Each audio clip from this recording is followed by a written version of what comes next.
Hey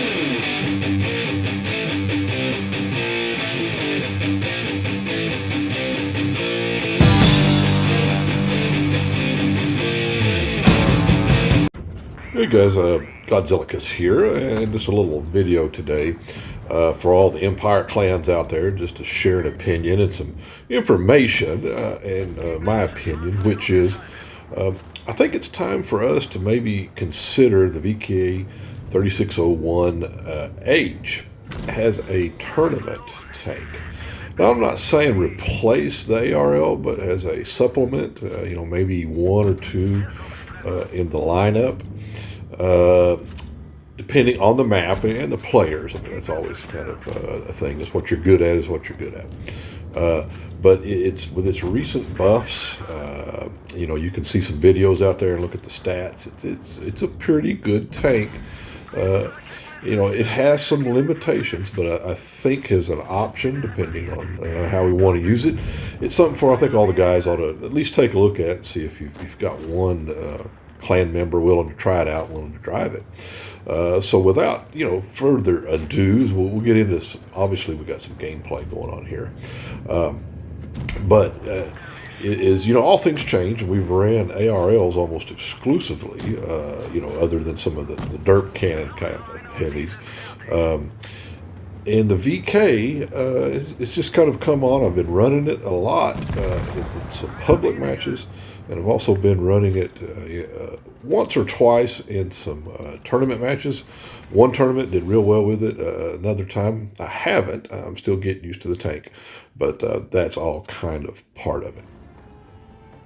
Now we're going to kind of get into some numbers and some other things in a little bit later on here. But this little snippet of a public match is one that I kind of wanted to show because it kind of showcases the real feature of this VK36 is, and I don't suggest you do this. This was me sticking it into a bad situation to see what I could get away with and what the armor would do. And the armor profile is kind of what makes it attractive. You look at the raw numbers and it may not look like it's that much, but it's all the little angles and spaced armor and things going on. You can see in that other VK36 that I'm looking at, there's a lot of red and some odd angles and things going on with it. Now this is me sticking it in a kind of a depression here, trying to see what I can bounce. And also it does have good gun depression at 8 degrees, but it's not ARL at 10 degrees. So you'll see me in a couple of these videos struggle a little bit. I'm still learning the gun depression on it, where I can go, what I can get away with, and whatnot. But the main part of this little snippet is just to show you is, look over there at the damage that I'm going to bounce. I'm already up to 605. Got ram damage going there. Slinging, some shells back at the Jackson, just trying to survive and put out damage and see what I can get away with. And as you can see, I'm already up to 830 blocked damage, 1,200, 1,400, almost 1,500. Putting out decent damage. And this guy that rushed me, kind of died, paid the price for it. It's not a wall. It's not going to block everything, but as you can see, 1,500 is not bad. And did decent amount of damage back. Now here's some numbers, and this is off of BlitzStars and Tank Compare. You may want to freeze the frame and kind of look at this to see it better, or you may just want to go to BlitzStars and look at it yourself. And what I'm doing here is I'm comparing the VK to the ARL, and the VK to itself is I run the smaller gun that shoots faster, but you can look at the numbers. It's not as big a disadvantage as you would think. You get better pin. The DPM is slightly better. So I think it's a better option as far as how to run it. And I'm not going to get into all the specifics versus the ARL, but essentially, you lose a little bit of penetration in alpha, but you're picking up a lot of rapid fire.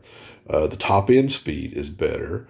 But it is that armor profile all the way around, not just the thickness, but it's just the bounciness of it, and the troll bounces you get out of it are just amazing, as you saw in the previous video. This is just a screenshot of my loadout of how I'm equipping it and what I'm loading out with it on it. It's like I said, I use the the smaller, quicker firing gun. It does have better pin. DPM's the same, and that's kind of key. You'll see some of that in another video here, what that rapid fire gun will do for you. But I use the gun rimmer, and also one change from most of these videos you'll see is I am using the turbo boost, speed boost, and double gas. Now, some of these videos I wasn't using the boost, I was using the adrenaline.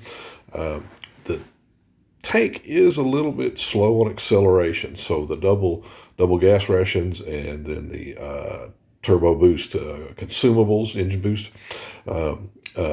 really helps it out get into position, because once it gets to speed, it's a heck of a lot quicker than the ARL.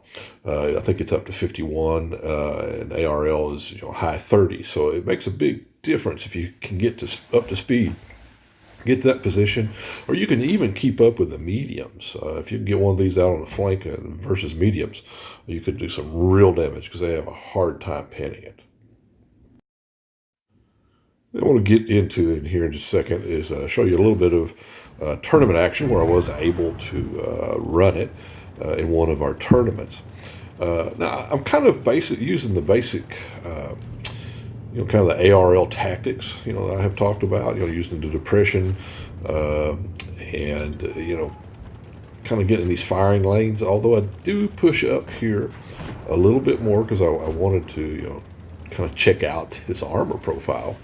Now, we kind of get a little bit crowded here, but anyway, we make it work. Now, you can see here, I'm not used to the tank, and that's a big part of it. You got to get people used to the tank, where you can run it, because right there I kind of missed a shot because the gun depression wasn't quite as much as an ARL. So that's part of the learning curve, at least for me. I've driven the ARL so much I have to deprogram myself.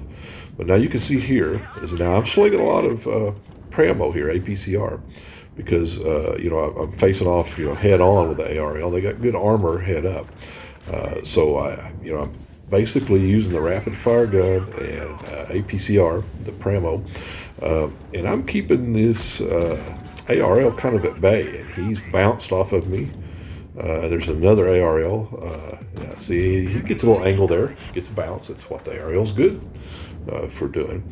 As you can see, you're just kind of working it, getting shots in, not getting out too far.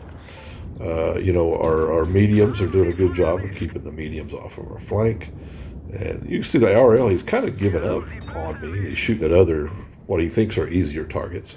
Because, I do have help up here on the hill. It's not like I'm holding them all off alone. But as you can see, now he does pin me. It's not a automatic bounce or anything like that. But as you can see, I got 380 blocked. I think that was 2 shots. And that makes a big difference if you can get 2 shots blocked in a game. That almost wins you the one-on-one and can win you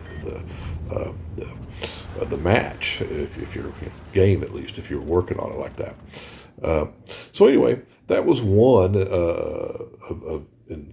tournament match, and this is going to be the second tournament match coming up here as I stutter along, coming from the other side. Now, this one is the basic same thing. Is we are pushing up farther than my firing lanes video shows, but that's not bad. This position I really like. The other side, I don't know about.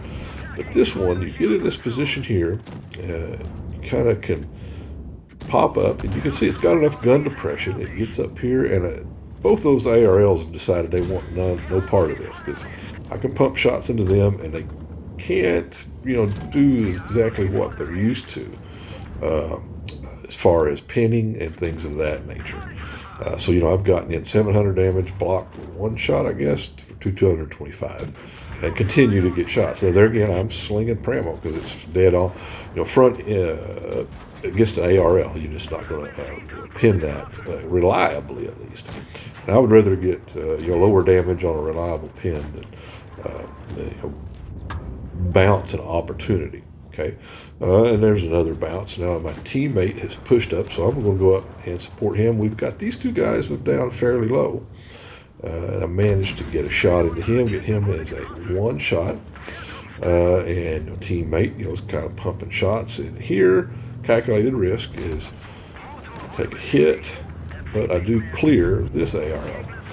And then I just keep going, let my teammate come from behind, give him free shots, and then we just start plugging away and take care of this ARL and some of the other tanks. But the main thing you saw there is I got in that position, enough gun depression to get the job done, and the armor profile allowed me to bounce, I think 3 shots. You can see me here taking some damage, but that's all part of it.